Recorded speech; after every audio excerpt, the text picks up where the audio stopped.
نحمدہ ونصلی علی رسولہ الکریم اما بعد اعوذ باللہ من الشیطان الرجیم بسم اللہ الرحمن الرحیم رب اشرح لی صدری ویسر لی امری واحلل عقدۃ من لسانی یفقہوا قولی۔ السلام علیکم۔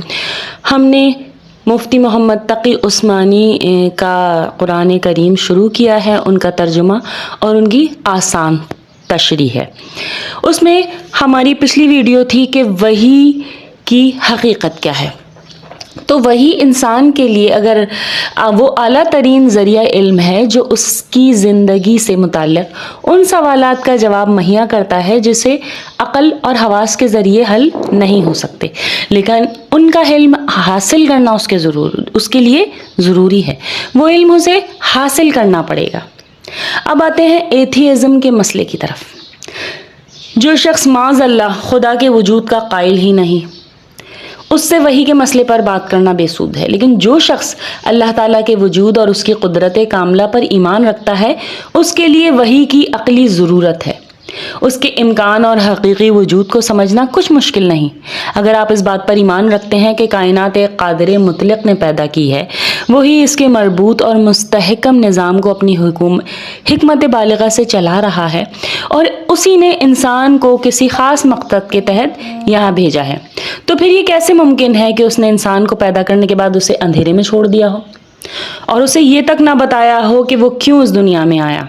یہاں اس کے ذمے کیا فرائض ہیں، اس کی منزل مقصود کیا ہے، وہ کس طرح اپنے مقصد زندگی کو حاصل کر سکتا ہے؟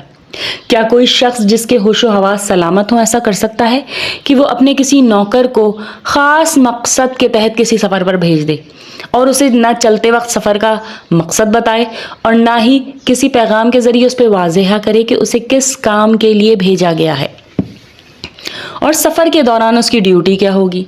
جب ایک معمولی عقل کا انسان بھی ایسی حرکت نہیں کر سکتا تو آخر اس خداوند کریم اور رب العزت کے بارے میں یہ کیسے تصور کیا جا سکتا ہے کہ جس کی حکمت بالغہ سے کائنات کا نظام چل رہا ہے؟ یہ آخر کیسے ممکن ہے کہ جس ذات نے چاند، سورج، آسمان، ستارے، زمین، سیاروں کا ایسا نظام پیدا کیا ہے جسے عقل سمجھنے سے قاصر ہے، وہ اپنے بندوں تک پیغام رسانی کا کوئی ایسا انتظام بھی نہ کر سکے جس کے ذریعے انسانوں کو ان کے مقصد زندگی سے متعلق ہدایت دی جا سکے؟ اگر اللہ تعالیٰ کی حکمت بالغہ پر ایمان ہے تو پھر یہ بھی ماننا پڑے گا کہ اس نے اپنے بندوں کو اندھیروں میں نہیں چھوڑا بلکہ ان کی رہنمائی کے لیے کوئی باقاعدہ نظام بنایا ہے۔ پس رہنمائی کے اسی باقاعدہ نظام کا نام وحی رسالت ہے۔ اس سے ظاہر ہوتا ہے کہ وحی محض ایک دینی اعتقاد نہیں بلکہ ایک عقلی ضرورت ہے جس کا انکار در حقیقت اللہ کی حکمت بالغہ سے انکار ہے، اللہ کے وجود سے نعوذ باللہ انکار ہے۔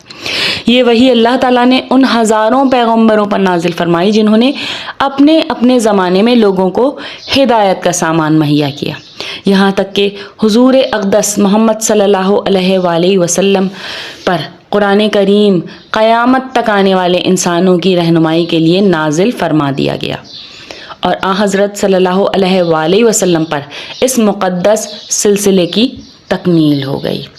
جزاکم اللہ خیرا کثیرا فی الدنیا والآخرہ۔ السلام علیکم۔